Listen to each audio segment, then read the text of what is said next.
Allez, on attaque Shem Hashem la semaine Hatzliach. Donc hier, on a fait les deux premiers chapitres, Bezrat Hashem. On va continuer.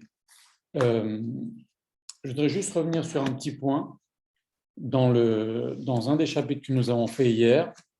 C'est que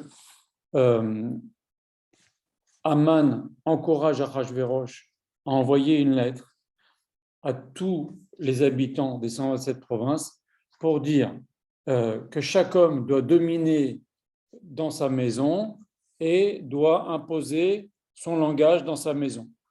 Et nos Chachamim nous disent, s'il n'y avait pas eu cette lettre qui ne veut rien dire, parce que est-ce qu'un homme a besoin que le roi envoie une lettre pour dire qu'un homme, il est le maître dans sa maison?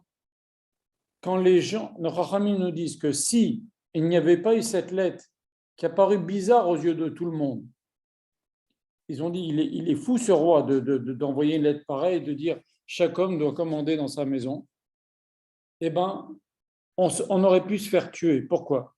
Parce que quand Aman va envoyer les lettres maintenant, on va voir, il va décider, il va tout de suite là maintenant, on va voir, il va se mettre d'accord avec le roi pour tuer les Juifs. Ils vont envoyer des lettres. Il faut couper le son, s'il vous plaît, madame. Il faut couper le son, s'il vous plaît. Donc, quand le roi maintenant va envoyer des lettres pour dire préparez-vous pour le 14 du mois de Hadar, je vous en prie, s'il vous plaît, il faut couper le son, tout le monde. Voilà. Eh bien, les gens, ils vont se dire encore une lettre débile. Peut-être, si ça se trouve, il va changer d'avis. Par contre, s'il n'y avait pas cette lettre débile au début, eh bien, les gens, ils se seraient dit pourquoi on attend le 14 Hadar pour tuer les Juifs? On les attaque maintenant. Surtout que dans la lettre qu'on va voir maintenant, il va leur donner la possibilité de prendre les biens des Juifs. Donc les gens, ils étaient très, très contents. C'est que même pendant la guerre, ils dénonçaient des Juifs pour après, ils rentraient dans les maisons des Juifs, ils vidaient les meubles, les affaires, les biens. Et donc, s'il n'y avait pas eu cette lettre un peu folle au départ, eh ben, ça aurait pu être très dangereux pour nous. Et comment Hachem a fait qu'il y ait eu toute cette histoire et que Haman lui-même convainc Achashverosh d'écrire cette lettre. Donc, on va commencer, Bezrat Hashem, maintenant le Perek Gimel, troisième Perek.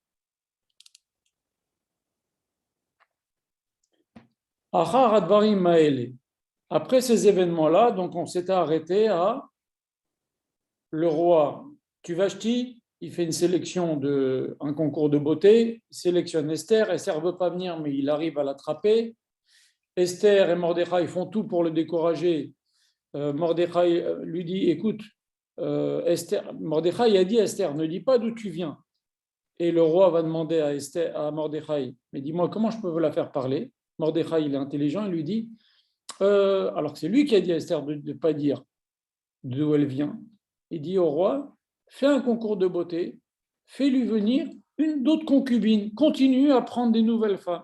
Donc Esther, elle va être jalouse, et peut-être par la jalousie, elle va te dire d'où elle vient. Mais en vérité, ce qu'il voulait à Mordechai, comme on a dit hier, c'est que c'était sa femme, et il voulait que le roi s'occupe avec d'autres femmes, mais qu'il laisse sa femme tranquille. Voilà. Donc, et il y a eu aussi l'histoire où, pour resituer ce qu'on a dit hier, il y a eu deux personnes qui ont fait un complot. Mordechai, qui comprenait 170 langues, a été dire ça à Esther, qui l'a dit à Achashverosh, et Achashverosh a vérifié, effectivement, Mordechai l'a sauvé. Mais ça a une importance pour plus tard. Donc maintenant, on commence ce Perek Gimel. Après ces événements-là qu'on vient de citer, Gidal, Amelech, Achashverosh et Aman. Le roi a grandi à Aman. Ben Amidata à Agagi. Aman, Ben Amidata, son père s'appelait Amidata, à Agagi, et son grand-père c'était Agag, c'est-à-dire le roi d'Amalek, celui que Shaoul, le grand-père ou l'ancêtre de Esther, n'avait pas tué. Donc en fait, il y a un règlement de compte qui va se passer. On va le voir, on va en parler un petit peu plus tard. Maintenant, Esther va venir réparer l'erreur d'Agag qui n'a pas tué, on va le lire dans Parashat Zahor. Très bien. Guida la mère ben Amidata Agagi, et il a levé sa position. On dit qui c'est, ça veut dire sa position dans le gouvernement au-dessus de tous les autres princes. C'est-à-dire, en d'autres termes, en français, on dirait il a nommé Premier ministre. Alors, qu'est-ce que nous dit Rashi? Rashi nous dit Shinivret Refuazo. Après cette chose-là, quelle chose? L'histoire que Mordechai a entendu le complot, il a dit à Esther qu'il a dit à Achashverosh. Rashi nous dit après, chez Nivrat Refuazo, une fois que a été créée la guérison, Zéliot Letchoua les Israël, c'est-à-dire qu'Akash Baruch il envoie la guérison, il positionne la guérison avant que le malheur arrive. Il a mis les pions à Akash Baruch, il a mis Mordechai qui est sage, Béchar Ameler, on a vu hier, Aman qui est Israël, maintenant, Esther qui est Israël, Aman qui devient Premier ministre, mais déjà Mordechai a sauvé le roi. Très bien.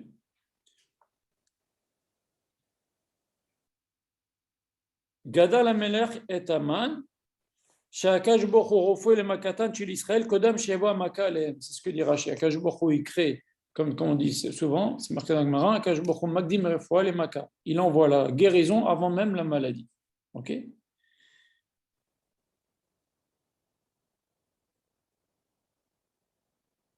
Deuxième verset. Vecholada Amelech, Asher Béchar Amelech, tous les serviteurs du roi qui sont à la porte du roi, ça veut dire qu'ils sont dans la ville du roi, dans le palais du roi, dans le royaume. Korim ou Mishtachavim la Aman. Ils se baissent et se prosternent devant Aman, qui kan sivalo Amelech, car ainsi le roi l'a ordonné. Ou Mordechai le ikrav ou le ishtachavim. Mordechai ne se prosterne pas, il ne se baisse pas. Rashi nous dit Korim ou Mishtachavim, ils se prosternent tous devant lui. Sheasa Atzmo Eloa, il s'est pris pour un dieu. Il s'est dit, je suis un dieu. Aman. Les fichar, Mordechai, le ikrav, ishtachavé. Mordechai ne se prosterne pas. Alors le Midrash nous dit la chose suivante. Il y a eu des guerres qui ont précédé tout cet épisode-là. Et Mordechai et Aman avaient chacun une moitié de l'armée. Et le roi a donné de l'argent pour mener la guerre, une moitié à Mordechai et une moitié à Aman. Et Aman a très mal géré son argent. Il n'avait pas de quoi payer ses soldats. Et ces soldats allaient fuir ou allaient même le tuer, dit Rachamim.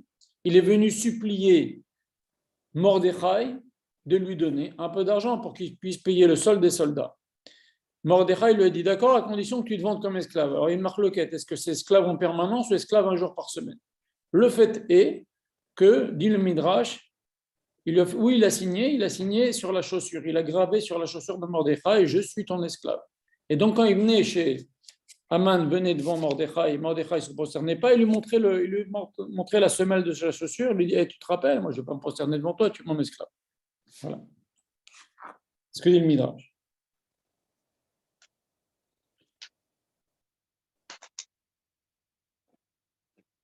Et deuxième explication, il s'est mis lui-même comme un collier où il s'est gravé peut-être un tatouage, je ne sais pas, mais il s'est mis une idole sur son torse. Je vous en prie, vérifiez que chacun enlève les micros. Ok? Vayamu Abda Ameler. Asher Besha Ameler. Alors vous savez, on a une règle. Toutes les fois, on l'a dit hier, toutes les fois il y a marqué Ameler, ça peut être lu comme Akadosh Baruch Hu ou le roi Achashverosh. Quand il y a marqué Ameler Achashverosh, c'est Achashverosh lui-même. Alors, voici que les serviteurs du roi, qui sont à la porte du roi, ils ont dit à Mordechai, Madoua ota over et mitzvat Ameler. Pourquoi tu transgresses là l'ordonnance du roi? Alors, le pshat, c'est pourquoi tu transgresses l'ordonnance du roi qui a dit que tout le monde devait se prosterner devant Aman. Maintenant, comme il y a marqué que Ameler, c'est Akadosh Baruch Hu, peut-être on peut dire ici, Abda Ameler, c'est les serviteurs d'Hachem. Ils ont dit pourquoi à Mordechai, pourquoi tu transgresses la mitzvah du roi? Pourquoi? La mitzvah du roi d'Akadosh Baruch Hu. Akadosh Baruch Hu nous dit, Dina de Malchota Dina, la règle du pays, c'est la règle du pays. Les Chachamim nous disent, quand tu vois qu'un rachat, le moment lui réussit, il est au top, il est en train de monter, ne le provoque pas, ne l'affronte pas. Et le Midrash nous dit que Mordechai faisait exprès d'aller dans les rues où il y avait Aman. Il dit, ah, Aman, il est tel boulevard, allez, je cours. Et je me mets devant lui et je ne me prosterne pas. Ça va le rendre fou, Aman. On va voir, ça va le rendre fou. Maintenant, pourquoi il faisait ça? On l'a dit un peu dans le cours de dimanche. Mordechai savait qu'il y avait une xéra sur les Juifs. Il s'est dit, si il me tue, cette xéra sera annulée. Donc, il s'est offert en sacrifice. Mordechai, comme ça, tous les tzadikim dans toutes les générations, comme Moshe Rabbeinu, il a dit à Kadosh Baruch Hu, Machenina Mesifrecha, efface-moi de ton livre. On avait posé la question, à quoi ça sert? Les Juifs ont fait le vaudor. Moshe Rabbeinu, il dit à Kadosh Baruch Hu, efface-toi de mon livre. Alors, et bien justement, quand Moshe Rabbeinu va mourir, ça va faire une telle capara qu'Akadosh Baruch Hu, il va pardonner la faute. Madame, s'il vous plaît, voilà, je vous mets en silencieux. Voilà. On continue.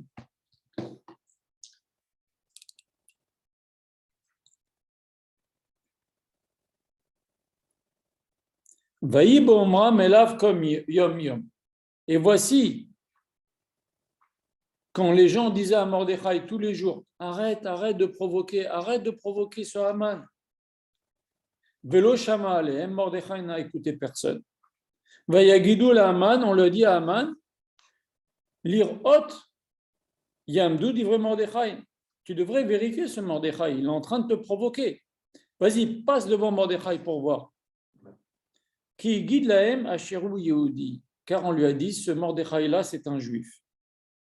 Alors, Yom Yom, nos Chachamim nous disent, tous les jours, en fait, Mordechai cherchait à provoquer Aman, cherchait qu'Aman le tue pour être capara. Et nos Chachamim nous disent aussi, c'était une épreuve aussi pour Mordechai, il fallait être fort pour faire ce qu'il a voulu. Nos Chachamim nous disent, les enfants de Rachel ont eu la même épreuve. Yosef, qui descend de Rachel, a eu cette Madame Potiphar qui venait tous les jours, Yom Yom, nous dit la Torah. Et Mordechai qui descend par Benjamin de Rachel, aussi, il y avait tous les jours cette épreuve avec Aman. Guidou l'Aman, on a dit à Aman, tu sais, voilà, il y a Mordechai, il est en train de te provoquer, tu ne te rends pas compte? Et Aman a envoyé des messagers à Mordechai, lui dire, tu sais, ton ancêtre s'est prosterné devant mon ancêtre. Mon ancêtre, c'est Esav. Yaakov, il s'est prosterné 7 fois devant Esav, dans Parashat Vaishlach Yaakov. Mordechai lui a répondu, ah non, non, parce que c'est vrai, mon ancêtre, Yaakov s'est prosterné, mais il y avait 11 Shevatim, il n'était pas encore né, Benjamin. Donc moi, je descends de Benjamin, il n'y a pas de raison que je prosterne devant toi. On continue, Pasuk He, Vayar Aman, Aman a vu, Kien Mordechai Korah Mishtacha Velo. Aman a vu que Mordechai ne se prosterne, ne se baisse pas, ne se prosterne pas devant lui. Vaimale Aman Chema. Aman a été rempli de colère.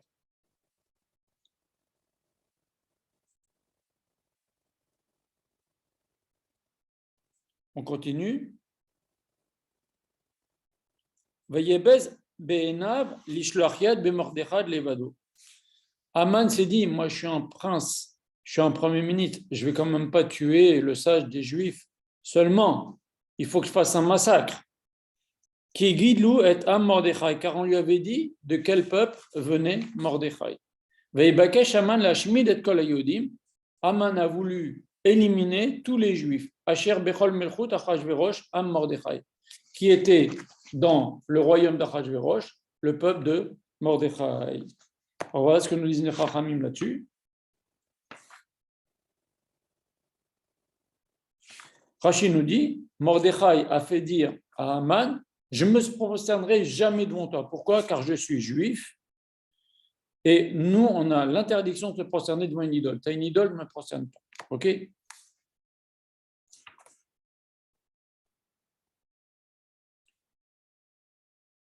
Alors ça veut dire quoi? Et Am Mordechai. C'est-à-dire qu'il a voulu, dans un premier temps, tuer Mordechai. Après, il a voulu tuer Et Am Mordechai. C'est quoi le peuple de Mordechai? Parce qu'après, on va dire Et Kol Hayodim. Alors, c'est qui ce Am Mordechai? Dans le même verset, on a Mordechai, Am Mordechai et Kol Hayodim. Alors, c'est qui ces trois personnes-là? Alors, Mordechai, c'est Mordechai. Hayodim, c'est les Juifs. C'est qui ce Am Mordechai? Nous dit la Gemara, ce sont les Chachamim. Il a dit, je vais tuer Mordechai et tous les Chachamim. Après, il a dit, je vais tuer tous les Juifs.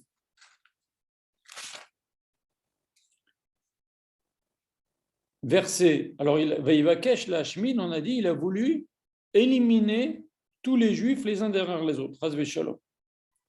Alors, Pasuk Zayin, Bechodesh Arishon, le premier mois, ou Chodesh Nissan, le mois de Nissan, Bishnash Temesre le Melech Achashverosh, la 12e année de la royauté d'Achashverosh. Donc, vous voyez, la Séouda, s'est passée la 3e année d'Achashverosh. Vous vous rappelez Beshnot Shalosh le Molcho. Et là, maintenant, on est la 12e année. Donc, il s'est passé 9 ans entre le moment où il y a eu la Séouda, il a tué Vashti, et le moment où maintenant, il y a Aman qui rentre en jeu et qui veut tuer les Juifs. Ça ne s'est pas passé comme ça d'affilée. Okay, il pile pour, il a tiré au sort, ou à Goral, c'est le tirage au sort, l'Ifna Aman, devant Aman, Miyom les Yom, il a choisi les jours, au Mechodesh les Chodesh, quel jour du mois, quel mois, Shnemasar ou Chodesh Hadar. Il est tombé sur le 12e mois, le mois de Hadar. Alors, vous voyez, ce verset nous dit le mois d'Adar, c'est le 12e mois.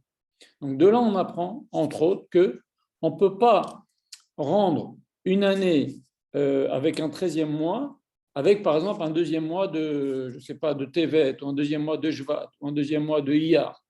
Pourquoi ? Parce que si on faisait ça, le mois de Hadar ne serait pas le 12e. La Torah, ici, la Megillah, nous dit que le mois d'Adar, c'est le 12e mois. Donc, c'est forcément le 12e mois. En tous les cas, le Hadar Rishon. Il y a un Hadar Sheni, mais on rend l'année avec un mois supplémentaire quand il faut, comme par exemple comme cette année. On double le mois de Hadar et pas un autre mois. Pourquoi ? Parce que le mois de Hadar doit être le 12e mois de l'année. On l'apprend d'ici dans le verset. OK ? Alors, il y a ce fameux remarque de Haman. Il dit, ah, c'est extra, ça tombe le mois de Hadar, mais le mois d'Hadar, c'est le mois où Moshe Rabbeinu est mort. Et Chachamim nous disent, oui, il est mort le 7 Hadar aujourd'hui, mais il est aussi né le 7 Hadar. Et alors, quand par exemple, quelqu'un, il y a son père qui est mort, ou il y a son rav qui est mort, eh ben, il jeûne, ou il est triste le jour où son rav ou son père est mort. On ne voit pas, ah, mais mon rav, il est né tel jour, ou mon père, il est né tel jour. On voit la fin. C'est la fin qui est un mauvais mazal, qui est mauvais. C'est pour ça qu'on jeûne. On dit que quand son père est mort, le jour de l'anniversaire de décès de son père, de sa mère ou de son rav, c'est un mauvais mazal pour la personne. Donc on jeûne.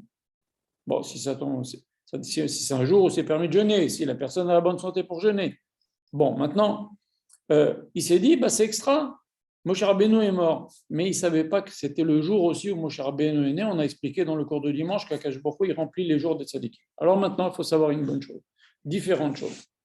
Le corps de Moshe Rabbeinu, ce n'est pas quelqu'un dont la vie s'arrête, on l'a dit dans le cours de dimanche, le jour où il est mort. Moshe Rabbeinu n'a pas cessé. Okay, donc Moshe Rabbeinu, il a un corps de, on a dit, de tolda, de naissance, c'est-à-dire, dans chaque rachamim, nous disent nos sages, il y a une étincelle de Moshe Rabbeinu.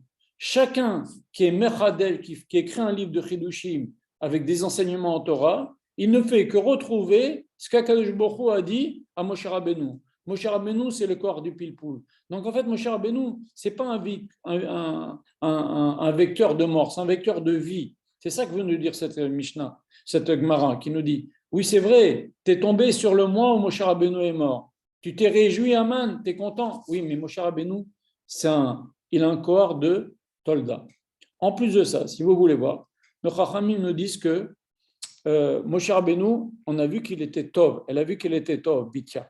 Quand il était dans le berceau, Vayar elle a vu que le bébé était Tov. Nos Chachamim nous disent, il est né Maoul. Ok, un enfant Maoul, c'est un enfant qui n'a pas de Brit Mila. On n'a pas besoin de lui faire la Brit Mila, on lui fait juste verser une goutte de sang le 7e jour. Le 8e jour, pardon, le 8e jour après sa naissance. Alors lui, il est content. Il a fait son Goral, il est tombé le 14 Hadar. Il dit, ça tombe bien, c'est le mois où Moshe Rabbeinu est mort. Il faut savoir que Moshe Rabbeinu, le jour où on lui fait la goutte de sang, c'était le jour de Purim. Puisque vous rajoutez au 7 Hadar 8 jours, ça fait le jour de Purim. Comprenez ? Donc, il est très mal tombé. En fait, un juif, quand il est né, il reçoit une neshama, mais quand on lui fait la Brit Mila, il a encore une neshama supplémentaire, une neshama juive, on va dire un niveau de neshama supérieur. Il y a même des mamans, c'est connu, qui ne veulent pas embrasser le bébé jusqu'à qu'on lui fasse la brit mila. Voilà. Alors, on continue. Maintenant, Aman, écoutez bien ce qu'il dit, parce que c'est plein d'enseignements dans les paroles d'Aman. Vayomer Aman la Meler. Aman a dit au roi Achashverosh, Yeshnu Am Echad. Il y a un peuple, Mefuzar Mfurad Ben Amim, qui est éparpillé parmi les peuples.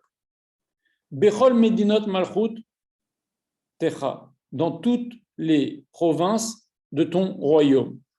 Vedatem Shonot, et leurs lois sont différentes, Mikol Am, de tous les autres peuples. Vedate Ameler Enamosim, et les décrets du roi, ils ne les respectent pas. Vela Meler, et au roi, En Shave la Nicham. Ça ne sert à rien, majesté, de garder ces juifs. Ils ne respectent pas, ils sont différents, ils sont éparpillés, ils vivent leur vie, ils ont des lois différentes, ils ne respectent pas les lois du roi. Voilà comment il a parlé à Achashverosh. Alors on va voir un peu déjà pour commencer Rashi.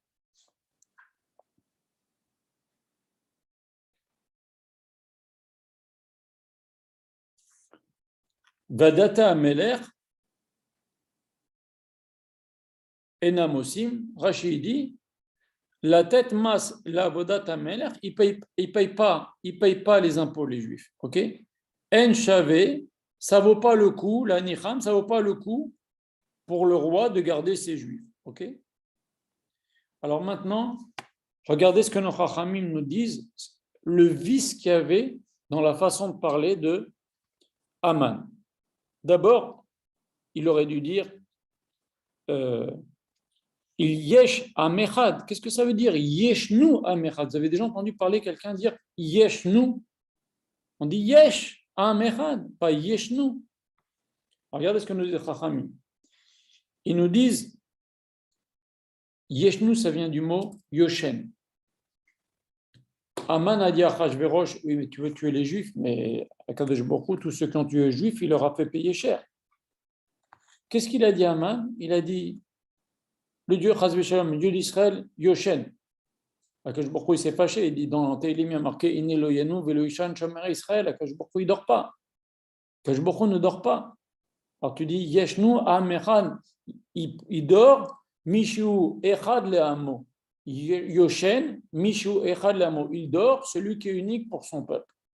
C'est Akadosh Baruch Hu. Regardez la chutzpah qu'il a été dit.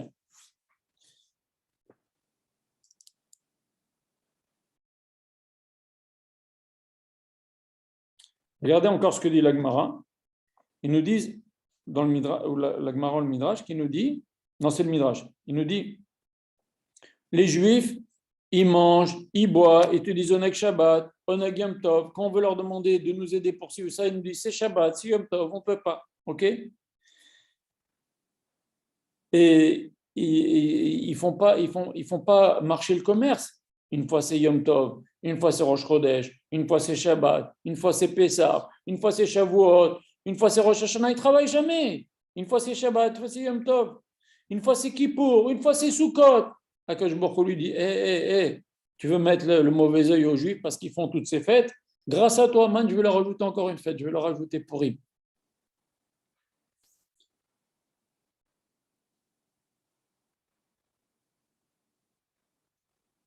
Alors aussi, il y a une Mara qui est jolie qui dit Yeshnu Am Echad. Il dit Aman, les Chachamim ont été d'Oresh. Il dit tu sais, voilà, il y a ce peuple-là, Achashverosh, il a peur. Il lui dit mais les Juifs, ils font les mitzvot. Ça va mal se passer pour nous. Alors, Aman dit non, ils ne font plus les mitzvot, les Juifs, ils font n'importe quoi. Tu peux y aller, Akadosh Baruch Hu, il dort, il ne s'occupe plus. Il lui dit mais il y en a quand même. Il y a quand même les Chachamim. Il y a quand même les Chachamim. Les Chachamim, ils font les mitzvot. Regardez ce que lui dit Aman.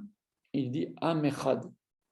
Ça ne suffit pas les Chachamim. Il faut le peuple entier. Yeshnu Am Echad. Même si les Chachamim font les mitzvot, comme on est tous Am Echad, on est tous reliés les uns aux autres, eh ben, si une partie du peuple juif ne fait pas la Torah, c'est mauvais pour tout le peuple.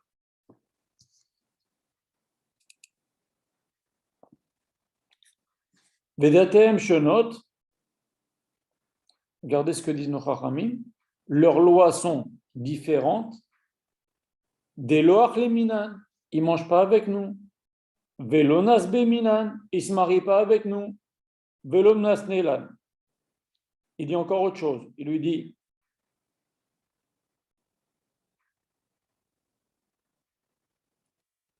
d'ATM Shonot, leurs lois sont différentes, ils font aucune de nos fêtes. Nous, on a en Perse telle fête, Noël, je ne sais pas, des fêtes, je ne sais pas ce qu'ils avaient comme fête.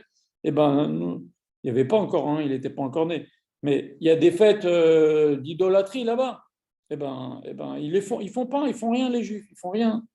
En Chavela Nichan, le roi, ça ne vaut pas le coup pour le roi de les garder. Regardez le vice de Haman. Pourquoi il dit pour le roi, pour vous, ça ne vaut pas le coup? Ça veut dire, il est en train de lui dire, comme ça, ils disent Chachamim, ils disent, si une mouche tombe dans un verre de vin d'un juif, le juif, il enlève la mouche et il continue à boire son verre de vin. Mais si toi, Majesté Achashverosh, tu mets ton doigt dans le verre de vin, il ne le boit plus. Donc, un chauvet, la nicham, pour vous, Majesté, ce n'est pas intéressant de garder un peuple qui vous méprise comme ça. Alors, verset suivant.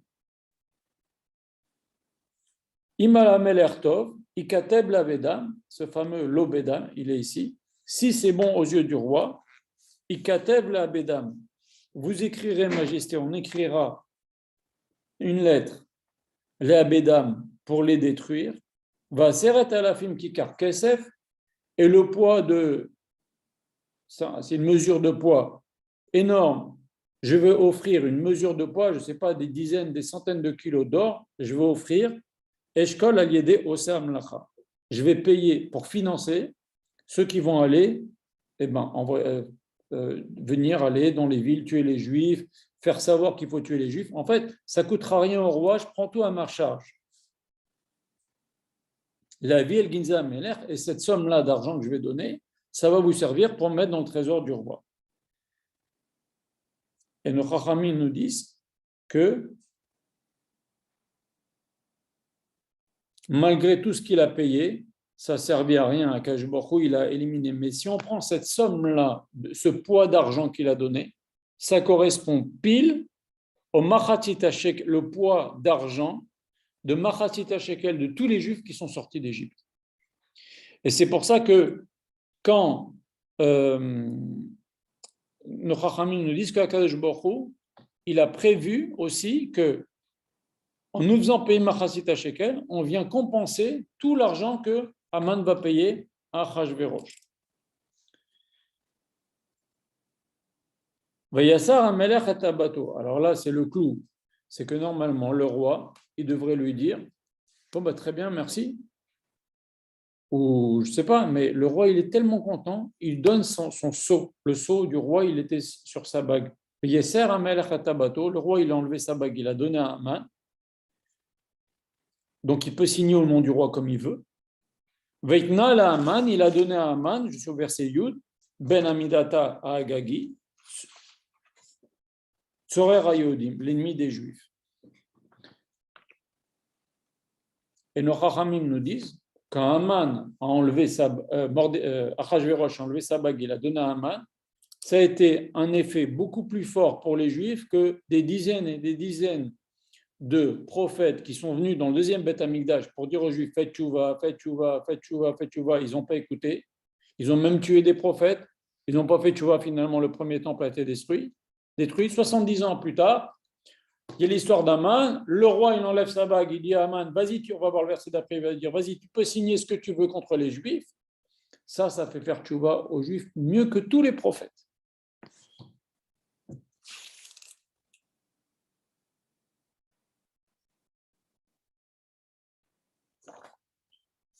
On continue.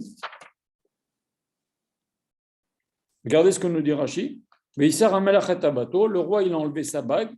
Umatan kol davar gadol. Shishalu met ameler. Quand tu veux demander quelque chose au roi, Mishatabat beyado, shalit bekol davar. Celui qui a le sceau du roi dans les mains, c'est lui qui peut tout diriger. Pourquoi? Parce qu'il peut signer, c'est le tampon de l'Élysée. Il peut signer et ça fera office de loi. Ce n'est pas comme l'Assemblée nationale, quelque chose comme ça. S'il y a un truc avec le tampon du roi, ils sont obligés de s'exécuter. Et les Chachamim nous disent, ça a été terrible cette histoire. Pourquoi? Parce que normalement, si moi, par exemple, tu m'achètes ma voiture, bon ben, j'ai quand même un peu de peine, je l'ai utilisée, cette voiture, je l'aimais bien, je l'ai appréciée, je l'ai utilisée. J'ai un petit peu de peine. Mais là, à quoi ça ressemble, disent les Chachamim? À un type, pas exactement ça, mais pour le faire plus simple, je vous l'explique d'une autre façon, mais ça veut dire exactement ça. Par exemple, moi, dans mon jardin, j'ai des pierres. Elles me gâchent mon jardin. Au lieu d'avoir de l'herbe, super, j'ai des pierres un peu partout, j'arrive pas à les déplacer, elles m'embêtent. Et mon voisin, il a un jardin, mais il a besoin de pierres pour mettre sur les côtés. Il me dit, est-ce que je peux vous acheter les pierres? Je lui dis, mais prends-les, tu me débarrasses, je suis content. Eh bien, c'est exactement la même chose. Aman, il a dit à Achashverosh, je peux tuer les Juifs. L'autre, il lui a dit, vas-y, prends, voilà ma bague, vas-y, et garde l'argent même. Vas-y. Il était encore plus content que Aman qu'on tue les Juifs, Achashverosh. Regardez le verset Yud Aleph. Vayomer Amelech la Aman. Écoutez, c'est incroyable. Amelech, il a dit à Aman, Akesef natun lach. Garde l'argent, fais ce que tu veux avec l'argent. Je ne fais pas ça pour l'argent. Tue les Juifs. Va'am la sotbo keto benecha. Fais ce que tu veux au peuple juif. Am la sotbo, fais ce que tu veux, kato benecha, ce qui te paraît bien. C'est terrible. C'est pour ça que nos Chachamim nous disent que Achashverosh, il haïssait les Juifs encore plus que Haman. Et comme dit le verset d'après, Veikru Sofra Meler, on a appelé comment on appelle ça, les scribes du roi, Bechodesh Arishon, au mois de Nissan, Beshlosh Asar Yom, 2 jours avant Pessah, le 13 Nissan, Veikatev Kol Asher Tziva Haman. Et on leur a fait écrire tout ce que Haman a ordonné, El Chadash Pene Ameler, à tous les gouverneurs du roi, Vel Apachot, et ceux qui sont les exécutants du roi, Asher à la Medina Undina, dans chacune des villes, Vel Sare Am Beam, et chaque prince de chaque peuple, parce qu'il avait 127 provinces, Medina Undina Kektava, chaque ville selon sa façon d'écrire, on a dit hier, d'un pays à l'autre, il y a différentes façons d'écrire. Vam Beam Kilchono, et chaque peuple selon sa langue. Il n'y a pas de problème, tout le monde va comprendre. Dans chaque pays, on lui écrit selon sa façon d'écrire, selon sa langue. Il y a des scripts pour ça. Comme ça, ils comprennent bien que, qu'est-ce qu'on va écrire? Beshem Amelech Achashverosh, au nom du roi, donc c'est le roi qui ordonne, Nirtav Benirtam, ça a été écrit et scellé Betabat Amelech, avec la bague du roi. Ça, c'est grave. Venishlach Sefarim, et on a envoyé ces lois. Comme j'ai dit hier, à l'époque, comment on faisait connaître les lois? Aujourd'hui, les lois, elles passent dans le journal officiel ou il y a des livres de loi. À l'époque, on envoie des coursiers avec une lettre avec le tampon du roi et il affiche ou il rassemble tous les gens dans la ville. Il dit voilà ce que le roi, vous savez bien, voilà le roi, il a dit ci, il a dit ça, voilà la nouvelle règle, et il affiche. C'est ce qu'ils ont fait. Ils ont envoyé dans chacune des 127 provinces.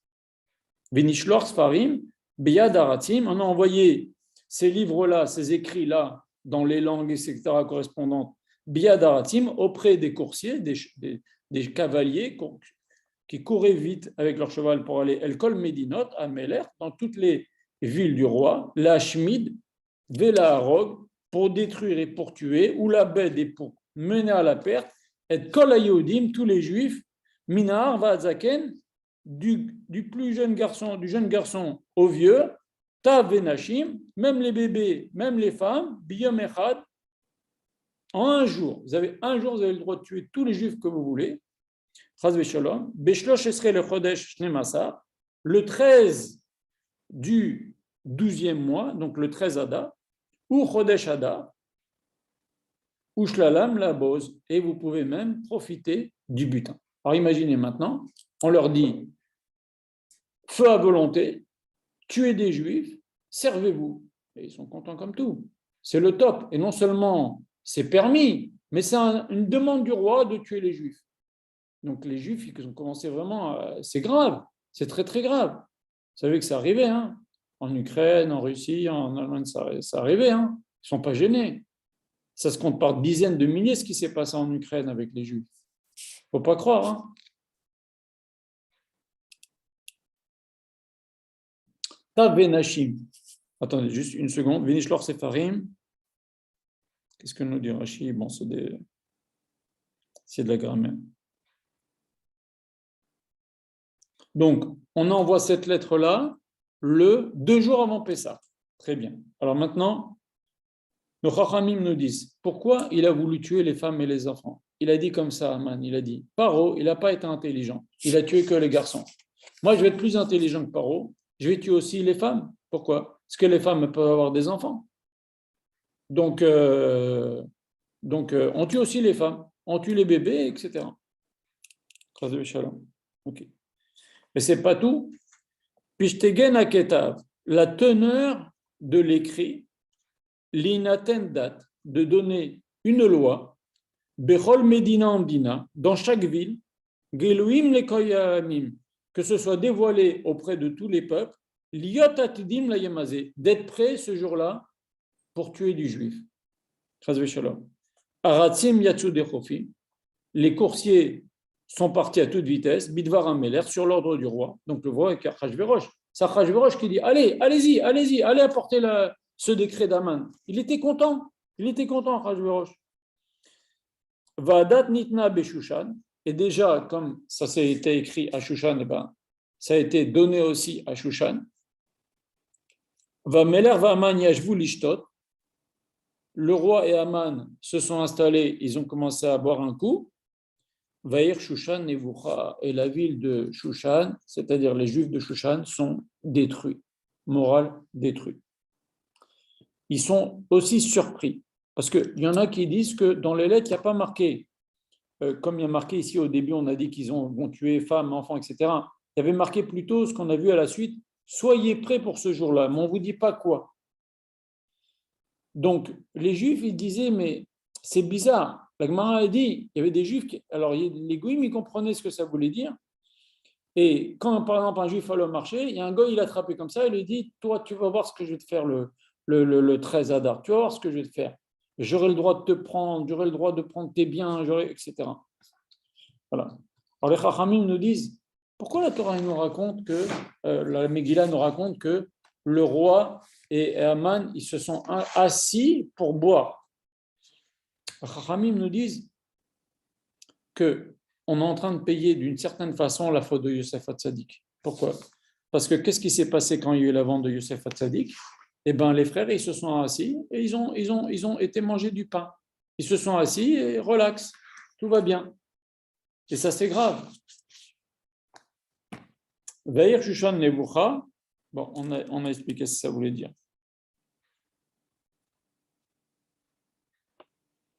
Et regardez ce que disent un pasuk dans Michelet, nos Chachamim le cite, ils nous disent Berabot tzadikim ismach ha'am. Quand il y a beaucoup de tzadikim, le peuple est content. Au bemoshel racha, mais quand celui qui dirige est un racha, inach ha'am, le peuple soupire. C'est un verset dans Michelet, on le voit. Hein, voilà. Alors on continue. Chapitre 4. Alors, est-ce que vous avez des questions avant qu'on passe au chapitre suivant?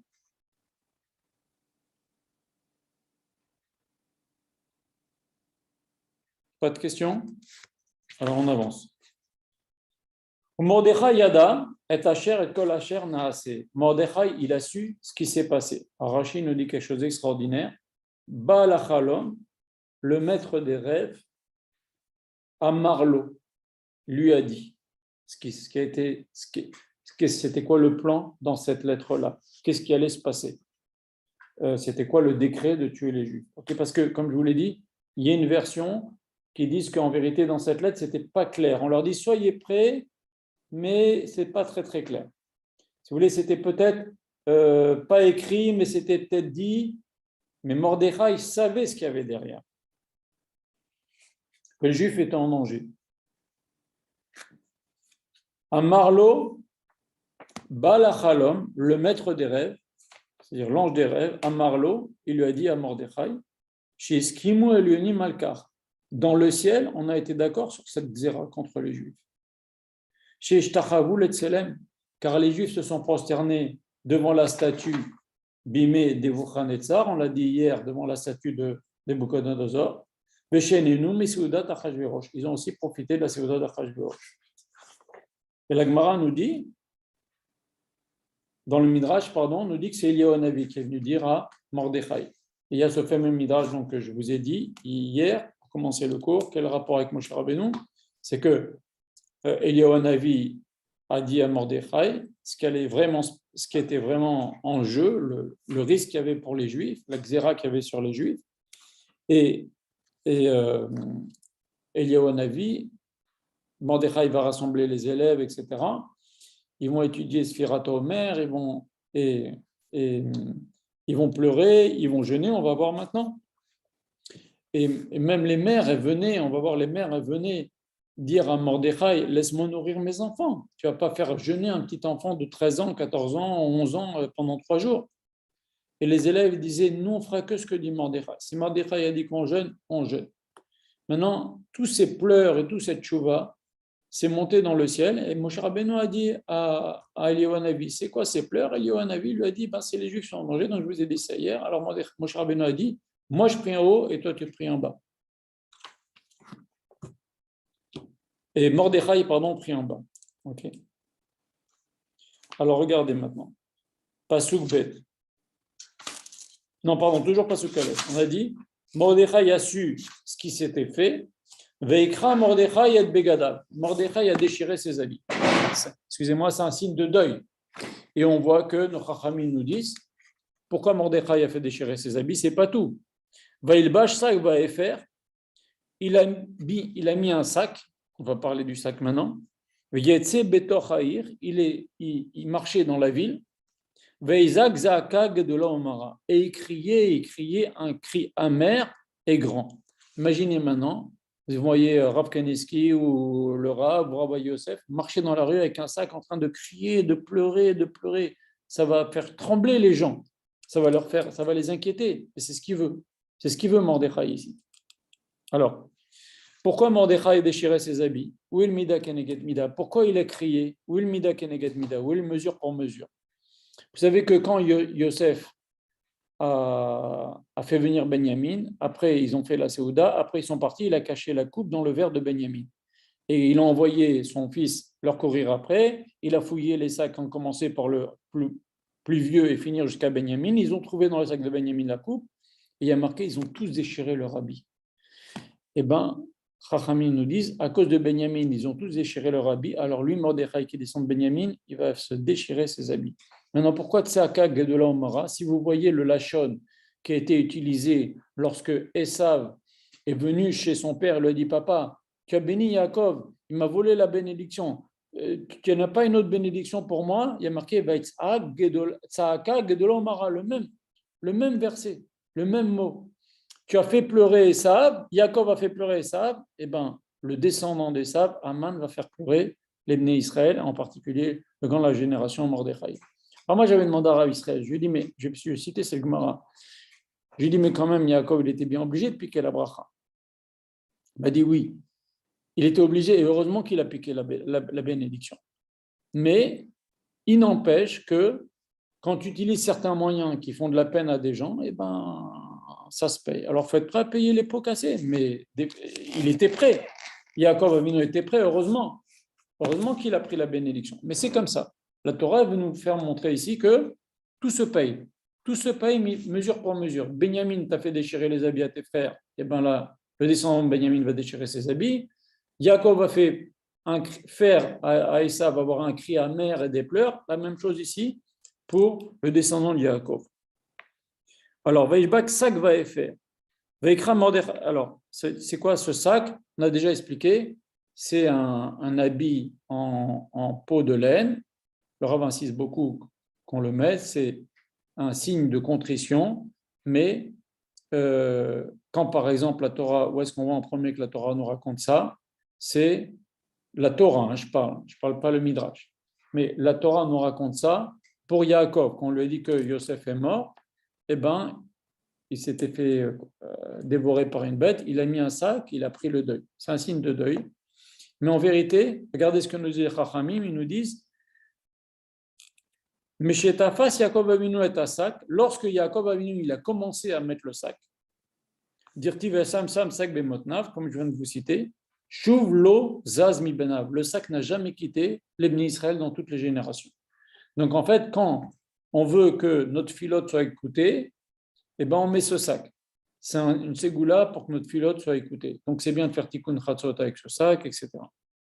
D'accord? Bon, ce n'est pas le moment de parler dans les détails, mais bien sûr, le Shabbat, on ne le met pas, etc. OK?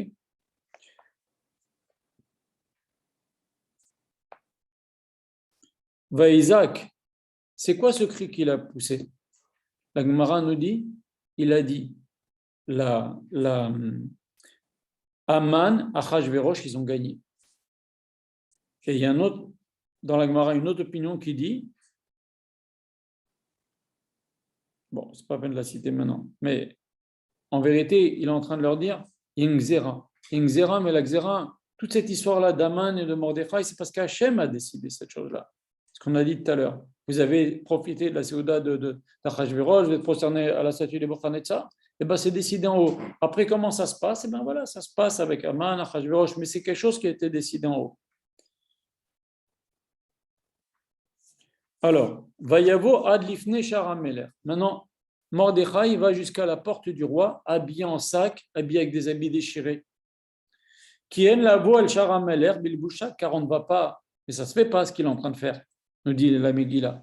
En lavo, ça ne se fait pas d'aller devant le palais du roi, le palais de l'Élysée, avec des habits déchirés, avec un sac.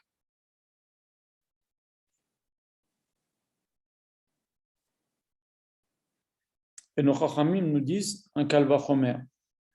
Si on ne va pas devant le palais du roi habillé avec un sac, avec des habits déchirés, a fortiori qu'on n'a pas le droit de cracher sur le mont de Jérusalem. Vous savez, le mont, il y a le Beth Amikdash, il y a le Kotel et tout ça. Un juif, il ne peut pas cracher là-bas. Même aujourd'hui, on ne peut pas.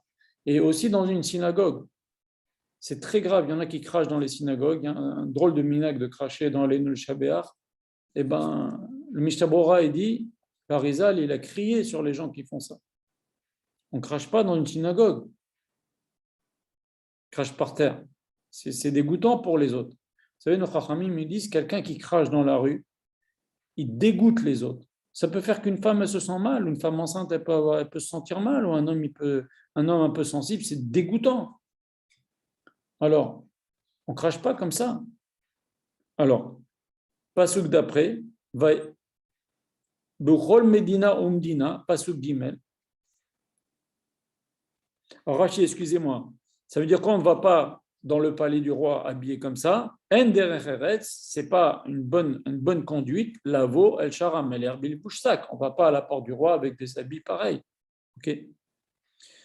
Au Bechol Medina Umdina, dans chaque ville, Makom Asher Devar Ameler Vedato Magia, les endroits où la loi du roi et les décrets du roi s'appliquent, ont atteint déjà, les lettres ont déjà atteint. Evel Gadol la Yehudim, un grand deuil pour les Juifs.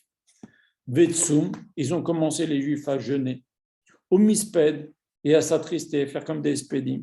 Sak va Efer Yutzale Rabim, mais les Juifs, ils ont tous mis un sac. Ils ont mis Efer ici, on mis Efer ici. À l'endroit des tefilines, on met de la cendre. Okay. Comment on fait au Khatan? On met de la cendre, on dit un verset,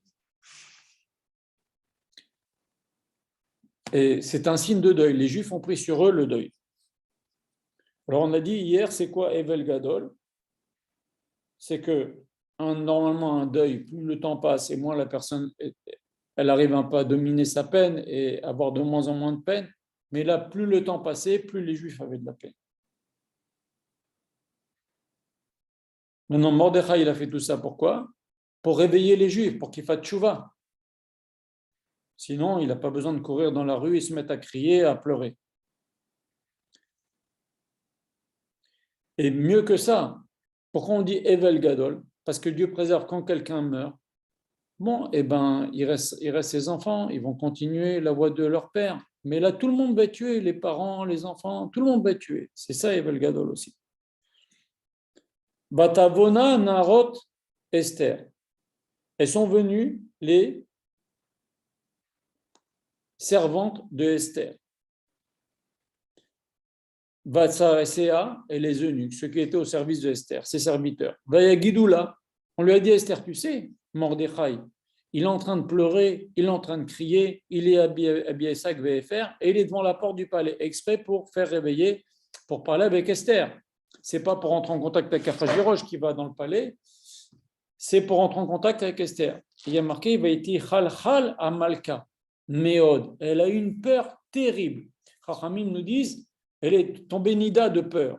Il y en a même qui disent, parmi nos Chachamim, qu'elle a fait une fausse couche quand elle a appris que Mordechai était dans un état pareil avec cette xéra-là.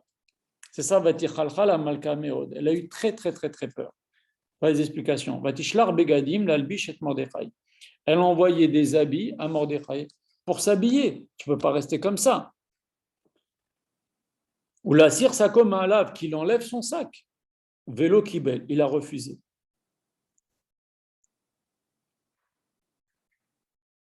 Verset suivant, verset He, Vatikra Esther le Khatar. Esther a appelé à Khatar. Khatar, c'est celui qui va servir d'intermédiaire. C'est un des serviteurs d'Esther, mais en vérité, nos Chachamim, il est présenté comme un des serviteurs, mais nos Chachamim disent Khatar, c'est le prophète Daniel. Il était déjà à l'époque de Nebuchadnezzar, il était encore vivant à cette époque-là. Okay. Donc, elle a appelé Esther Khatar, mais Sarissa Meler, un des eunuques du roi, ça veut dire un des serviteurs proches du palais dans le palais, proche d'Esther, Asher Emid Lefanea, qu'on lui a mis à sa disposition à Esther, comme serviteur, Vatitsavehu al Mordechai. Et Esther a ordonné à ce Khatar, et lui a dit, va parler à Mordechai, les dates Mazé Val Mazé. Qu'est-ce que c'est que cette expression? Pour savoir Mazé Val Mazé, qu'est-ce que ça veut dire? Ça veut dire quoi, les dates Mazé Val Mazé? Notre Chachamim nous dit, déjà,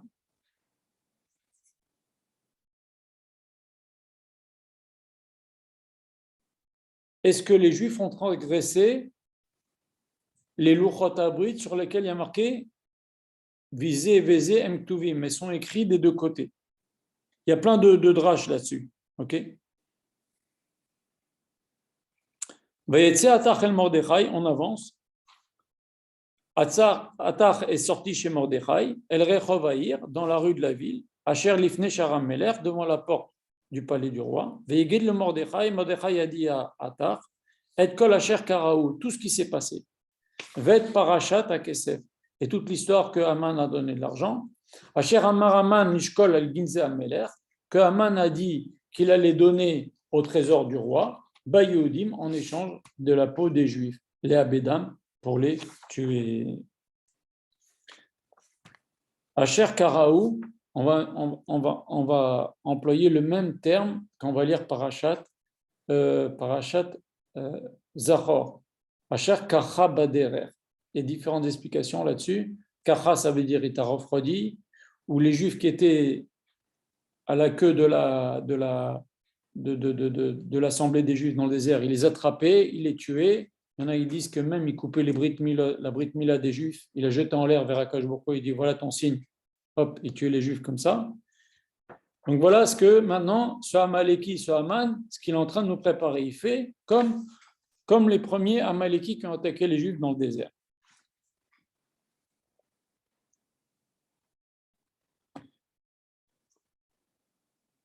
Vet Pachegen Aketav Adat, et il lui raconte aussi qu'est-ce qui a marqué dans ce texte-là, c'était dit du roi, Asher Nitan Beshushan, qui a été affiché à Shushan, la Shmidan, pour éliminer les Juifs. Nathan Lo, il a donné le texte tel que Haman l'a fait distribuer dans toutes les villes, il se l'est procuré. L'Irot et Esther Attar va montrer le texte à Esther, la guide là, et dis-lui, ou le tzavot aléa, et ordonne-la, je lui ordonne, la voix à la mêlère, d'aller chez le roi, l'itranen là, l'itradnen lo, pour aller le supplier, ou le bakesh milfanav, et de demander au roi à la main pour son peuple. Donc maintenant, il est en train de lui donner la permission d'aller chez le roi, même pas la permission, la mitzvah, il ordonne, va chez le roi, va lui parler, et dis lui-même de quel peuple tu viens. Tu dis, oui, c'est mon peuple. Ok. Vayavo Hatar, Vaeged le Esther. Alors,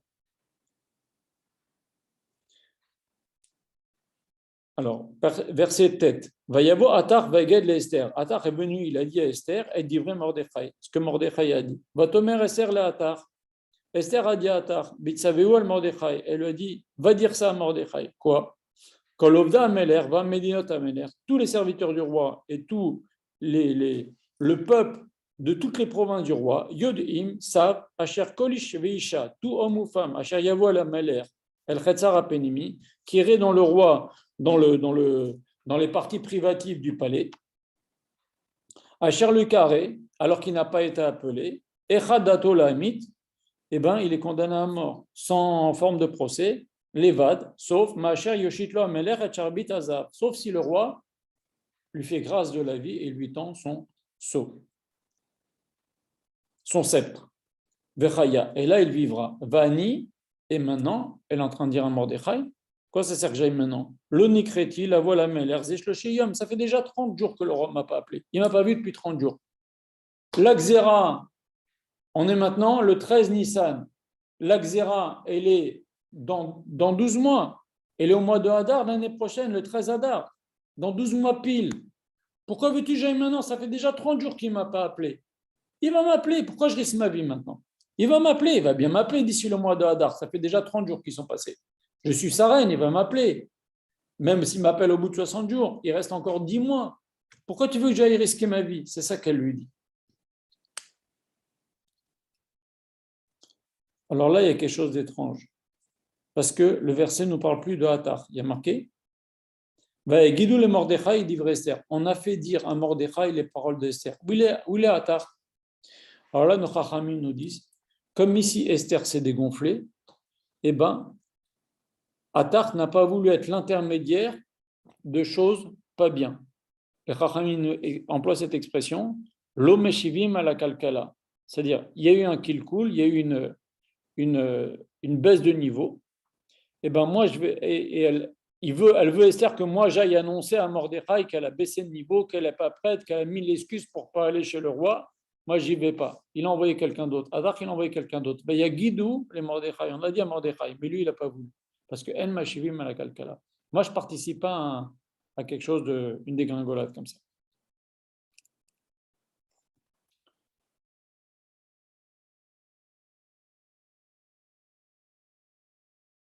Vayomer Mordechai Lachiv et Esther. Alors là, il y a un tournant de la Megillah. Mordechai a dit de répondre à Esther sur ton prétexte de ne pas y aller. Al Tedame ben Nafsher. Ne va pas t'imaginer en toi les mallettes bêta amener que tu vas survivre. Mikol Ayehudim. Et pourquoi Mordechai il va soupçonner qu'Esther elle pense qu'à elle? Elle dit bon, ils vont tuer tous les juifs, mais pas moi. Moi, je suis la reine, il ne va pas me tuer. C'est étrange que Mordechai il soupçonne Esther d'un truc pareil. C'est une prophétesse. Je sais pas, j'ai pas lu Chachamim ce que Chachamim disent là-dessus, mais on va voir si on trouve quelque chose.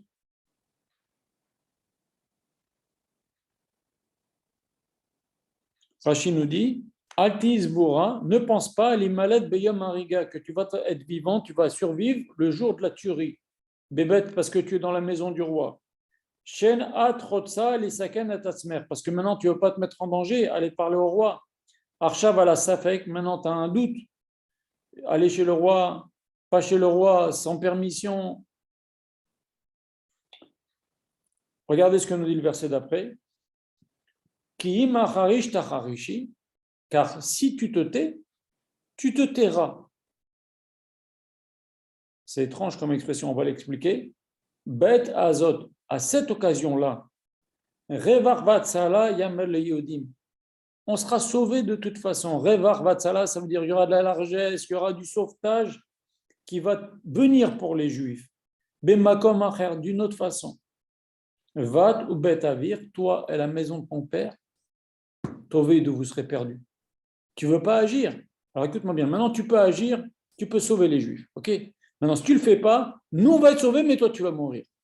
C'est terrible comment il parle à Esther. Au milieu des Alaïd Kazot, et qui sait, si ce n'est pas pour ce moment-là, cette occasion-là, Igata et Malchut, tu es arrivé à être la reine. Rappelez-vous qu'on avait dit hier, Mordechai fait partie des 3 personnes qui ont eu un signe, un Shamaïm. Il a dit c'est pas possible, une Sadéké, une prophétesse comme ça, qui arrive avec un non-juif, marié avec un non-juif, etc. C'est pas possible. Akash Baruch Hu, il a un plan. C'est ce qu'il lui dit maintenant. Il lui dit qui sait si tu n'es pas arrivé à ce niveau-là maintenant d'être la reine, si ce n'est pas pour maintenant sauver les Juifs. Et si je t'ai dit jusqu'à maintenant de ne pas dire de quel peuple tu es, c'est pour maintenant justement, tu vas pouvoir sauver les Juifs. Maintenant, ça veut dire quoi? Im tacharish tacharishi, Chachamim nous disent, si tu te tais maintenant, tu te tairas en haut. C'est-à-dire que si maintenant tu n'agis pas, en haut aussi, eh ben, tu n'auras pas une belle position. C'est-à-dire, et ça c'est un grand clal dans la vie d'un juif. Im tacharish tacharishi. Si maintenant tu n'agis pas dans ce monde, là-haut, c'est fini. Maintenant, si ici tu te conduis de façon courageuse, eh ben là-haut, tu auras une récompense. Mais si tu ne te conduis pas d'une façon courageuse, eh ben là-haut, eh ben, tant pis pour toi. On n'a qu'une vie, comme on dit, il faut bien la saisir, bien la réaliser, savoir où est son tikkun. J'ai déjà dit plein de fois dans les cours, notre tikkun, c'est là où on a eu le plus de Yetzer Hara, là où Yetzer Hara il nous attaque le plus. Et notre mission, c'est là où on a un don. On a un don, c'est facile, on arrive bien à faire quelque chose. Il y a des gens qui arrivent à être peintres, il y a des gens qui arrivent à faire soldat, il y a des gens qui arrivent à faire je ne sais pas quoi, fabricant de lunettes. Eh ben, non. Eh ben, avec les lunettes, il va offrir des lunettes à des pauvres. Vous voyez ce que je veux dire? Il y a des gens qui ont. Chacun a un don, mais il faut le mettre au service d'Hachem. Hier, j'ai raconté à quelqu'un, il y avait un roi, et le rabbin insiste beaucoup là-dessus, ou ce matin, j'ai dit ça à quelqu'un, il y avait un roi qui avait un don de chanter, un roi juif, un roi tzaddik. Et chaque année, il est au Beth Amikdash, il faisait le Shaliach Tzibour, il faisait le ministre officiant quand les Juifs priaient au Beth Amikdash. Il avait une très belle voix. Et Akash Baruch Hu était content, et cette voix aussi a transporté le peuple, il avait une très belle voix. Et sa voix, il l'utilisait pour Hachem. Et une année, il avait la possibilité d'aller au Beth Amikdash, il n'a pas été. Akash Baruch Hu l'a puni. Parce que Akash Baruch Hu, quand il donne des dons à une personne, c'est pour qu'il les exploite pour Hachem. Donc, maintenant, Esther, il lui faut aussi comprendre, toi et ta maison, vous allez être perdus, c'est-à-dire, ton ancêtre Shaoul, il avait l'occasion de se débarrasser d'Amalek. Il a raté cette occasion. Il a laissé vivre Agag, qui a eu un enfant, qui est le père de Haman. Maintenant, toi, tu descends de Shaoul, tu peux réparer. Tu as l'occasion maintenant de réparer. Il faut inverser la vapeur, que ce soit les Juifs qui tuent les ennemis, et que nous nous débarrassions de Amalek. C'est ça que lui dit Mordechai. Tu peux réparer. Batomer Esther la Shiv el Mordechai. Verset suivant. Esther a été dire à Mordechai. Va répondre ça à Mordechai. L'air va. Kenos et kol hayodim. Rassemble tous les juifs. Anim Saïm Beshushan, qui se trouve dans Shushan. Je suis au verset Tetzaïn. Betsumu alay. Et jeûner pour moi.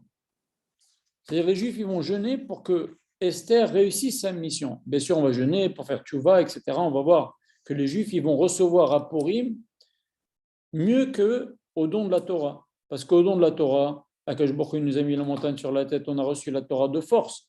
Et les Chachamim nous disent que les Juifs avaient une bonne excuse pour ne pas faire la Torah. De Shavuot, du don de la Torah dans le désert, jusqu'à Purim, les Juifs avec une bonne excuse pour ne pas faire la Torah. Ils disaient Akash Baruch Hu, tu nous as forcés. On était dans le désert, on n'avait rien à manger, on n'avait pas d'eau. Si tu ne nous donnes pas, alors on accepte. Mais tu nous as forcés. Tandis que là, les Juifs, on va voir qui mouve et qui blou, ils vont recevoir la Torah, même la Torah orale, ils vont tout recevoir. Il dit Hachem, donne-nous tout ce que tu veux comme Torah, mais rien que tu nous sauves. Et donc maintenant, les Juifs, ils vont jeûner pour cela, mais aussi Esther leur dit, Tsumu alay, jeûnez pour moi. Velo val tochlu, et ne mangez pas. Val tishtu, et ne buvez pas. Shloshet Yamim, 3 jours, Laïla Vayom, la nuit et le jour. C'est clair. Bien qu'il y ait une opinion qui dise que c'était seulement le jour, mais là, clairement, et la Gemara aussi le dit, et de ce texte, on voit, Laïla Vayom, 3 jours, jour et nuit, 3 fois 24 heures, 3 fois Kippour d'affilée. C'est clair. Gamani venarotai, ainsi moi et mes servantes, Atsumken, nous allons jeûner ainsi, ou prennent, et ainsi, Avo la Meler, j'irai chez le roi, Asher le Kedat, malgré que ce n'est pas permis, Kacher Avati Avati. Et comme j'ai perdu, eh ben j'ai perdu. On avait dit, nos Chachamim nous disent, ça veut dire quoi? Il lui dit, jeûnez et ne mangez pas, ne buvez pas. C'est évident. Et il faut savoir, on est le 13 maintenant. Elle lui dit, jeûnez 3 jours, à partir de demain, par exemple. Donc, ça veut dire que le soir de Pessah, les Juifs ne vont pas ni boire ni manger. Ils ne vont pas prendre la matzah, ils ne vont pas prendre l'herbe à kosot, ils ne vont pas prendre le maror, ils ne vont rien prendre du tout. C'est Yom Tov. Yom Tov, tu fais jeûner les Juifs, tu fais pleurer les Juifs, tu fais prier les Juifs alors que c'est Yom Tov de Pessah. Tu leur fais rater toutes les mitzvot de Pessah du Seder. On va voir maintenant. C'est ça que leur dit Esther. Elle lui dit, jeûnez, ni vous mangez, ni vous buvez. C'est-à-dire, même pour des trucs de mitzvah, vous ne mangez pas, vous ne buvez pas. Ni l'arba kosot, ni la matzah, ni le maror. Rien. Rien, pas de seder. Jeûnez. Et moi, comme j'ai perdu, j'ai perdu. Et c'est ce qu'elle lui dit ici, Esther. Qu'est-ce que nous dit Rashi? Asher lo kedat, alors que c'est interdit. Shen dat likanes asher lo ikare. C'est interdit pour une personne d'entrer chez l'or qui n'a pas été appelé. Midrash Agada asher lo kedat. Sheadata beones. Jusqu'à maintenant, le roi, il allait avec Esther. C'était sa femme. Bien, on a dit hier, le Zohar HaKadosh dit qu'il lui a envoyé une chindelette qui ressemble à Esther, mais selon le simple, il allait avec Esther, mais c'était pas de sa faute parce qu'elle ne cherchait pas à être avec lui. Elle ne voulait pas. Mais c'était un cas de force majeure ou sinon, si elle se refusait à lui, il la tue. Donc, un homme qui est marié avec une juive, s'il n'est pas Cohen, sa femme est entre guillemets violée, eh ben, il peut rester avec sa femme. Mais si c'est sa femme qui va vers un autre homme, qui fait une bêtise, alors à ce moment-là, il ne peut plus rester marié avec cette femme-là. Et c'est ce que lui dit Esther. Elle lui dit, Midrash Agada, Asher Lokedat, je vais maintenant, mais maintenant c'est interdit ce que je vais faire. Pourquoi? Shiadata jusqu'à maintenant, Béonès, il allait avec moi contre ma volonté. Varsha, Beratson, maintenant c'est moi qui vais vers le roi. Et s'il va avec moi maintenant, eh ben, toi et moi, de même que j'étais orphelin de père et de mère, je vais être aussi maintenant, tu ne seras plus mon mari. Et c'est ça que se joue là maintenant, le sacrifice de Mordechai et de Esther, et ça les gens ne le savent pas. Mais quand Mordechai il insiste d'aller dire à Esther, vas-y, vas-y, vas-y, vas-y, leur couple est mort. Leur couple est mort, c'est sa femme. Elle lui dit qu'Acher Avati, Avati, maintenant c'est fini, on ne sait pas. C'est grave quand même. Et Mordechai, il a fait ça pour sauver le peuple juif. Et Esther aussi. Ça va loin. Va y avoir Mordechai. Mordechai a transgressé. Parce que c'est étrange. Ce mot va y avoir. Va y avoir, ça veut dire il a passé, mais il a transgressé. Il a fait Keshol Asher Tifta Alea Esther, tout ce qu'Esther lui a ordonné. Qu'est-ce que nous dit la Gemara? Esther lui a dit, Zaken Shebe Israël, toi tu es un chacham parmi. Alors Mordechai lui a dit, mais on ne peut pas jeûner maintenant. C'est Esther qui lui dit de jeûner maintenant. Mordechai lui a dit, vas-y, il n'a pas dit de jeûner. C'est Esther qui a dit, on va jeûner. Alors il lui dit, mais on ne peut pas jeûner, c'est Pessah. Alors Esther lui a dit 2 choses. La Gemara lui a dit, dis-moi, si au début, il y a 5 minutes, elle ne voulait pas Esther y aller, mais maintenant elle a compris. Il a vraiment secoué Mordechai. Et elle lui dit maintenant, on va jeûner maintenant, Pessah ou pas Pessah? Parce que si maintenant, il n'y a plus de peuple juif, quel Pessah? C'est comme quelqu'un qui, Dieu préserve, d'aller à l'hôpital Shabbat. Ok? Eh bien, vaut mieux qu'il aille à l'hôpital en voiture Shabbat, mais au moins, eh ben, il transgresse Shabbat, mais au moins toute sa vie il pourra faire Shabbat, qu'il dit, ah non, c'est Shabbat, le mec il meurt et il n'y a plus jamais de Shabbat. Donc, c'est ce qu'elle lui dit, Esther. On va transgresser Pessah. En tous les cas, on va voir de quelle façon, mais au moins on va pouvoir survivre, le peuple juif va survivre, on va faire d'autres Pessah. Et elle lui dit aussi, deuxième chose, elle lui dit Zaken chez Israël. Tu es un Zaken chez Israël. Tu es un Chacham. Tu es le grand de la génération. Les grands de la génération ont le pouvoir d'instituer ce qu'on appelle en hébreu Shav Ve'al Ta'aseh. Arrête et ne le fais pas. C'est-à-dire, un grand de la génération, il ne peut pas dire aux Juifs manger du Hametz. Il ne peut pas dire aux Juifs transgresser Pessah. Mais ils peuvent dire aux Juifs on ne mange pas de la matzah, on ne mange pas d'arabakosot. C'est un moment de danger de mort. Pour les Juifs, il faut qu'on jeûne, même si c'est Pessah. Alors que c'est une nuit extraordinaire de très chachouv, c'est le mitzvot très chachouv, c'est le mitzvot de la Torah. Regardez même les chachamim jusqu'où ils ont été.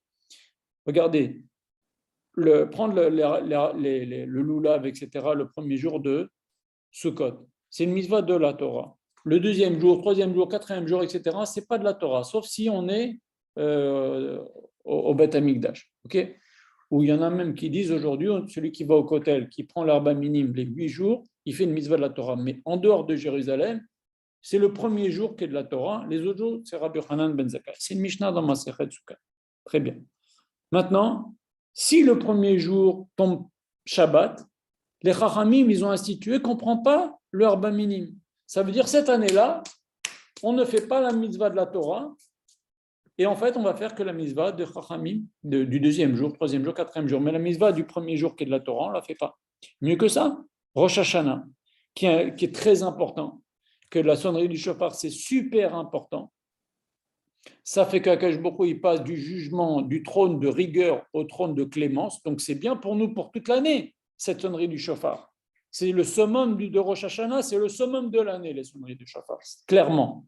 Hein? C'est au moment où Akash Boko, regardez ce qui se passe pendant l'année, des choses terribles qui se passent pendant l'année. Tout ça, c'était décidé à Rosh Hashanah. Alors, au moment de shofar, où Akash Boko, il passe du trône de rigueur au trône de clémence, c'est chachouv. Les chachamim, ils ont dit, si Rosh Hashanah tombe Shabbat, on ne prend pas le shofar. Donc, ils ne nous ont pas dit transgresser, ils nous ont dit ne fais pas. Et donc, pourquoi on ne prend pas le shofar? Parce qu'il se peut qu'un jour, dans une synagogue, on a oublié de mettre le shofar la veille, le vendredi, et ben les Juifs, ils vont aller courir pendant le Shabbat, ils vont oublier, alors que quand même, on sait, ils ont dit non. Les Juifs, ils vont oublier, ils vont aller porter, ils vont chercher mille prétextes pour porter le shofar pendant le Shabbat. C'est très grave de porter le Shabbat, on ne porte même pas un Kleenex, même pas c'est que le Shabbat. Donc, ils ont dit, malgré que c'est important pour toute l'année, la sonnerie du shofar, quand Rosh Hashanah tombe Shabbat, eh ben, on ne sonne pas le shofar. Donc, ça s'appelle Shav Ve'al Ta'aseh. Ils peuvent faire qu'on ne fasse pas une mitzvah. Par contre, ils ne peuvent pas, je répète, ordonner qu'on transgresse une mitzvah. Ça, ils n'ont pas le droit. Maintenant, ça va plus loin. Les Chachamim ont la possibilité aussi de faire des choses, des décisions horat shah, c'est-à-dire une décision sur le moment. J'ai raconté déjà une fois une histoire. Il y avait le Rav Abrahamski, il avait la possibilité de sauver des enfants juifs pendant la guerre et il fallait beaucoup d'argent pour soudoyer des Allemands. Et il est parti à Londres, il vivait d'ailleurs à Londres, il est parti à Londres voir un type très riche. Il lui dit, écoute, toi, tu as suffisamment de moyens, j'ai besoin de beaucoup d'argent, je peux sauver 10 000 enfants. C'est beaucoup. Donne-moi 1 million d'euros. Il lui dit, non, mais ça ne va pas, c'est beaucoup, etc. Qu'est-ce que tu racontes? Il n'a pas pris au sérieux. Qu'est-ce qu'il a fait, le Rav Abramski? Shabbat, il a pris le téléphone, il lui a téléphoné à ce milliardaire-là, il lui a dit, maintenant, tu me prends au sérieux? Je tracerai Shabbat. Tu vois bien qu'il y a une question de vie ou de mort. Je te téléphone pendant Shabbat. Tu me prends au sérieux maintenant? Donc, ça s'appelle Horat Shah. Quand il y a des questions, il y a des cas particuliers, et ça va très très loin. Il y a une histoire comme ça. Il y avait en Afrique du Nord une femme qui se conduisait très très mal avec les hommes. Une femme mariée. Elle faisait des bêtises, elle faisait fauter plein d'hommes. Les Chachamim, ce qu'ils ont fait, ils lui ont coupé le nez. C'est dur, hein? Mais au moins, elle ne plaisait plus à personne, elle séduisait plus personne. Ça veut dire que les Chachamim ont un pouvoir étendu de faire des choses parce que le moment le demande. C'est nécessaire à ce moment-là. Donc, on a fini 2 chapitres. Est-ce que vous avez des questions? Non, M. Cohen, ce n'est pas une question, mais c'est juste une constatation. comment se fait-il que Mordechai, quand il avait refusé les habits, et il avait en fait dit à Esther, ça suffit, c'est pas la stadlout, maintenant on est dans l'action, il faut bouger, il faut faire quelque chose.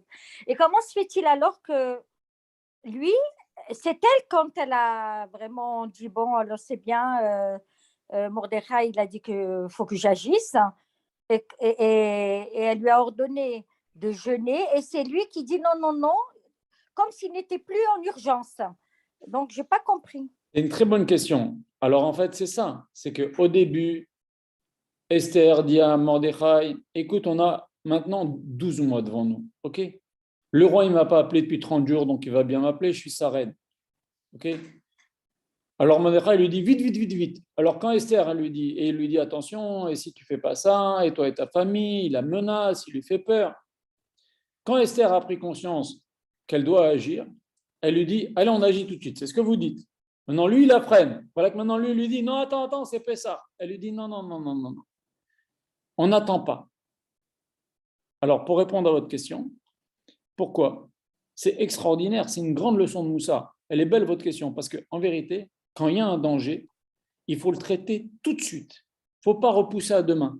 Effectivement, il y a une façon de penser comme Mordechai, de dire, bon, ok, on va faire vite, mais viens, on fait déjà le CDR. Il y a le premier sort du CDR, deuxième sort du CDR, même on peut finir les 8 jours. On a 12 mois devant nous, on peut finir tout Pessah normalement, convenablement. C'est un moment. Esther lui a dit, elle lui a donné une leçon à Mordechai. Là, c'est Esther qui a contrebalancé le truc et lui dit, écoute-moi bien, tout de suite on va agir, tout de suite. Allez, il n'y a pas de Pessah, il n'y a rien du tout. Allez, tout de suite. On règle cette affaire-là vite fait. Et là, Esther a eu raison. Là, Esther, elle a récupéré tout. Elle a mis Mordechai, elle a dit, non, c'est comme ça qu'il faut faire. Et il a écouté Esther. Il lui dit, tu as raison. On va même pas prendre la matzah, pas prendre la rabakosot, pas faire le seder.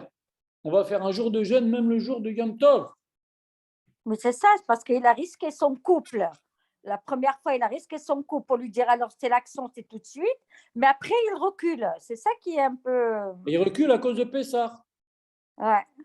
Lui, il recule à cause de Pessah. On est 2 jours avant Pessah. Elle lui dit tu jeûnes tout de suite. Il lui dit mais ça tombe Pessah.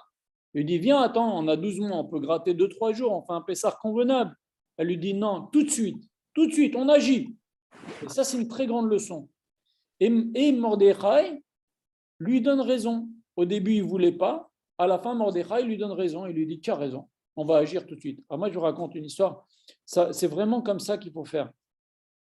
Et pourtant, il y a une logique dans ce que dit Mordechai. Il lui dit, viens, faisons déjà un Pessah normal, qu'on mange la matzah, qu'on prend la rabakosot, qu'on fasse Yom Tov. Il y a une mitzvah de manger à Yom Tov, il y a une mitzvah de joyeux Yom Tov, il y a une mitzvah de prier Yom Tov. Pourquoi tu veux nous transformer ça en jour de Tisha B'Av, 3 jours d'affilée? Il y a une logique dans ce qu'il dit Mordechai, surtout qu'on a le temps. Mais Esther, elle a une logique encore plus forte. Elle a dit, on ne reste pas avec une menace pareille sur la tête. Cette menace, c'est pikor nefesh, ça repousse toute la Torah. On va régler ça tout de suite. Elle lui a dit, si on est éliminé, quel Pessah on va faire? Si on est éliminé l'année prochaine, qui va faire Pessah? Alors viens, on agit tout de suite. Et ça, comme ça, il faut agir. Moi, je vous raconte une histoire. Un jour, à Israël, il m'appelle. J'avais acheté une petite clochette parce que j'étudiais au collège. Et lui, il était dans son bureau et il n'avait plus de voix, le pauvre. Alors, il m'a appelé avec une clochette. Tu as acheté une petite clochette. Alors, je viens voir le Rav. Il me dit, ramène-moi à la maison. Alors, je le ramène en chaise roulante à la maison. Il me dit, il était tard, c'était en hiver. Il me dit, mais dis-moi, tu as fait mincha? Je dis, non, j'ai pas fait Rav, mais je vous ramène à la maison. Quand on sera chez vous, je ferai mincha. Il m'a dit, non, tu fais mincha maintenant dans mon bureau. Alors, c'est quoi l'histoire? Il a mal. Il est pressé de rentrer, au point d'arrêter d'étudier, au point de vouloir rentrer tout de suite. Mais il s'est dit, si je ne fais pas mincha tout de suite, on va rentrer, tac, tac, tac, tac, tac, le Satan, il va se débrouiller que j'oublie. Donc, c'est comme ça. Il faut faire les choses vite fait et tout de suite. Ouais, c'est la vérité. Est-ce qu'il y a d'autres questions?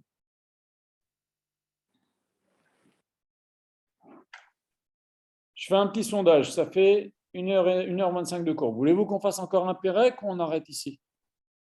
On est fatigué. Fatigué? Jeudi soir, préparatif de Ok. Shabbat. Alors, On fera ça dimanche. Erev Tov, Bezrat Hashem, on continue dimanche, Bezrat Hashem. Dimanche, Bezrat Hashem. Shabbat Merci Shalom. beaucoup. Shabbat Shalom. Shabbat Shalom.